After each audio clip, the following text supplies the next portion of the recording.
পয়সা নেয়, এই মাদ্রাসায় পরে পয়সা নেয়, এটা ব্যবসা ভিত্তি করিয়া যে পয়সা নেয় তার চেয়ে নিকৃষ্ট করে না। এই মাদ্রাসার প্রয়োজন নাই, টিউবওয়েলের মসজিদ বানিয়ে কোনো লাভ নাই, দাওয়াতের কাজ করতে হবে। মসজিদ বানিয়ে লাভ নাই, তাই দাওয়াতের কাজ করতে হবে। বলে মাদ্রাসা দরকার নাই, নবী সাল্লাল্লাহু আলাইহি ওয়াসাল্লামের যুগে এরকম মাদ্রাসা ছিল না, এত মাদ্রাসা ছিল না।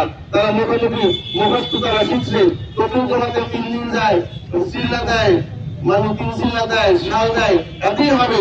মাদ্রাসা কোনো প্রয়োজন নাই। বলেন যে বলে ইসলামী শিক্ষা মাদ্রাসার দরকার নাই, যে বলে যে ওলামা কেরামের দরকার নাই, সে কি আসলে মুসলমান? মুসলমানের গণ্ডি থেকে বের হয়ে গেছে, মনে হয় বের হয়ে গেছে। যদিও কোনো আমরা তাকে কাফের বলি না, গোমরা পর্যন্তই আছে। এখন তার যে অবস্থা, এই অবস্থায় তার অনুসারীরা বলে আমাকে